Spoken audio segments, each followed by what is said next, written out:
The whistle blows, the pads crack, and then just dead, suffocating silence on the practice field. That is literally the one sound no coaching staff ever wants to hear. You've got a franchise desperately trying to forge a brand new, hard-nosed identity under new head coach John Harbaugh, and suddenly, they're on a massive collision course with sheer roster survival. Today, we're diving deep into a tense, highly emotional, and honestly pivotal day at New York Giants training camp. We're looking at that razor-thin line between building a formidable football team and breaking it entirely. ESPN insider Jordan Raanan captured the exact moment the oxygen just completely left the Giants facility. He reported that running back Cam Skattebo went down after a brutal collision with linebacker Arvell Reese. Skattebo was seen stretching his left leg, and crucially, he did not return to practice. Now, let's put this into perspective. The Giants didn't win a lot of games last year. Their margin for error this season is virtually non-existent, meaning they absolutely cannot afford to lose the few bright spots they actually have. And Skattebo isn't just a guy on the depth chart, you know? He almost instantly became a fan favorite in New York because of his aggressive, punishing running style. The guy flat out refuses to go down on first contact. So in a split second, what was supposed to be a standard training camp drill mutated into an absolute nightmare scenario for the front office. Section 1, the practice field collision, a heavy hit in camp. Picture the tension on the turf right before this hit actually happened. You've got an offense trying to execute with absolute precision, trying to master Harbaugh's new playbook. On the flip side, you have a defense trying to prove its physical dominance to a brand new coaching staff. These guys are fighting for every single inch of turf because jobs are on the line. Starting roles are up for grabs. So rookie linebacker Arvell Reese comes in incredibly hot. He's eager to make a statement, and bam, the collision happens, and the star running back goes down hard. The stakes for the Giants' backfield in this exact moment are astronomical. Harbaugh's entire offensive blueprint relies on establishing a dominant physical run game early on. Skattebo is the engine of that plan. When he goes down, the entire offensive strategy suddenly holds its breath. The immediate aftermath left Skattebo stuck on the sideline, grimacing, stretching out that left leg, while practice aggressively churned on without him. And let me tell you, that agonizing waiting game casts an incredibly dark, heavy cloud over the entire day. Without a definitive update from the medical staff, every single snap after that feels a little less important than watching their prized back try to stretch out a potentially devastating injury. It's a massive psychological blow to a 90-man roster that knows exactly how much they need him out there. Section 2. The injury domino effect and collateral damage. But the chaos of that sweltering afternoon actually didn't stop with just Skattebo on the sidelines. Football is a violently physical game, and sometimes intense, high-stakes practice sessions ripple through a roster like wildfire. The Giants experienced a terrifying injury domino effect right as the intensity peaked. The casualty list started growing rapidly. Center John Michael Schmitz, the absolute anchor of the offensive line, the guy responsible for calling protections and setting the tone in the trenches, he takes a vicious hit and has to walk off the field early. Listen, when your starting center goes down in camp, your entire offensive rhythm is instantly compromised. The snap timing, the interior blocking, the whole shebang just falls completely out of sync. But it didn't even end there. Soon after, elite outside linebacker Brian Burns got banged up on the field as well. The Giants heavily invested in Burns to be that premier nightmare pass rusher that keeps opposing quarterbacks awake at night. While thankfully his issue didn't look as severe, the optics were horrifying. Within mere minutes, the core foundation of this team, a star running back, the center of the O-line, and a premium edge rusher were all dealing with the physical toll of this camp. It's a rapid-fire sequence of hits that leaves any coaching staff absolutely terrified about the structural integrity of their Week 1 depth chart. Section 3. A history of recklessness and the cost of aggression. Now, if we trace Skattebo's pattern of physical risk, a massive red flag starts to emerge for the front office. He's beloved by the fan base specifically because he plays with this wild, reckless abandon. He fights for extra yards, he refuses to step out of bounds, and brings this chaotic old-school energy. But that exact trait makes him a huge, unpredictable liability for a team that depends on him heavily. Let's look at the timeline. First, his rookie season was cut abruptly short by a severe, season-ending ankle injury. The recovery was grueling, right? The expectation was that he'd come back with a newfound respect for protecting his body. Instead, during the offseason, rather than just resting and rehabbing, he goes viral on social media for all the wrong reasons. He landed awkwardly on that exact same surgically repaired ankle after doing a backflip at an event. Just sheer shenanigans. And it raised massive red flags internally. You simply cannot have your franchise running back risking his career for an off-season stunt. And that brings us right back to the training camp collision. It's a clear pattern of putting his body in peril, whether on the field fighting for meaningless practice yards or off the field seeking a viral moment. This latest scare is a terrifying reality check for a coaching staff trying to build a reliable week-to-week offensive game plan around him. But here's the thing, Harbaugh actually isn't an isolated case on this roster.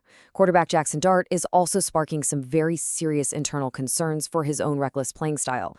Dart is an incredibly gifted athlete, for sure, but he plays the quarterback position with the mentality of a middle linebacker. He doesn't slide, he lowers his shoulder, he constantly fights for extra yardage when the play is already broken down. Historically in the NFL, quarterbacks who refuse to protect their bodies, guys who take unnecessary shots from 250-pound linebackers, they just do not last long. We've seen incredibly promising careers derailed simply because a quarterback couldn't learn to throw the ball away or slide feet first. So think about it. When your star running back is doing backflips in the offseason and your quarterback is playing with this dangerous, chaotic edge, it creates a massive headache for the organization. These are the young, dynamic playmakers of the franchise. They are capable of changing the game on a single play, but they are incredibly volatile when it comes to self-preservation. Harbaugh and his staff have got to figure out how to harness that intense competitive fire without letting these guys run themselves right onto the injured reserve list. Section 4. Pushing Harbaugh to finish and the culture shift. This right here represents the ultimate coaching dilemma.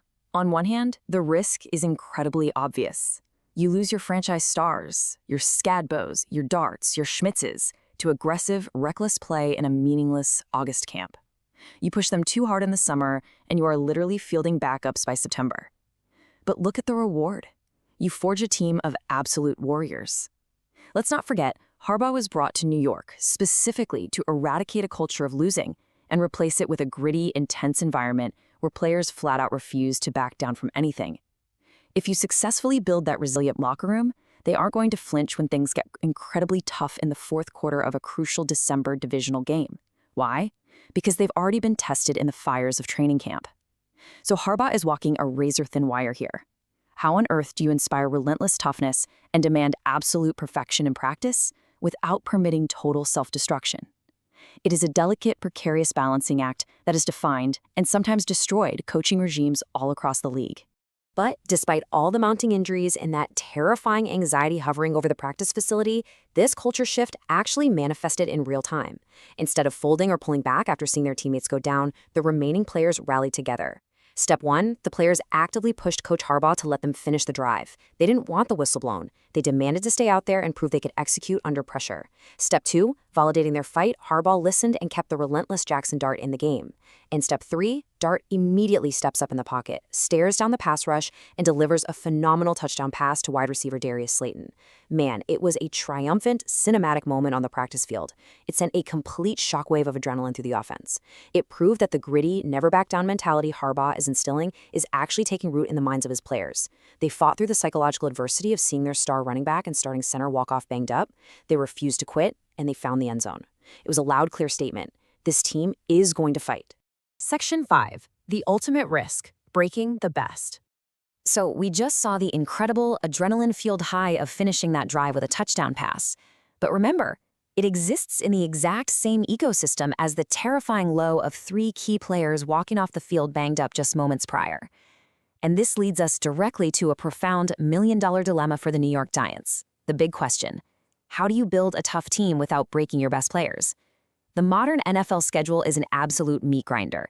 They have a grueling training camp to survive right now, and then an even longer, more brutal 17-game regular season waiting for them in the fall. If you pull back too much in practice, if you treat your players with kid gloves, your team loses its physical edge, gets soft, and gets bullied in the trenches on Sundays. But if you push them to the absolute limit every single day in August to build character, your roster ends up in the medical tent before the season even officially kicks off. Finding that sweet spot between building immense physical toughness and ensuring roster longevity, well, that's going to be the absolute ultimate test of Harbaugh's leadership. Section 6. What happens next? The road ahead. Because at the end of the day, it is an incredibly long season and an even longer career. Players like Cam Scottibo and Jaxson absolutely must do their best to stay out of harm's way when the play doesn't ultimately matter in the grand scheme of a championship run. The front office and the coaching staff are going to have some very difficult, serious conversations with their young stars about managing their aggression.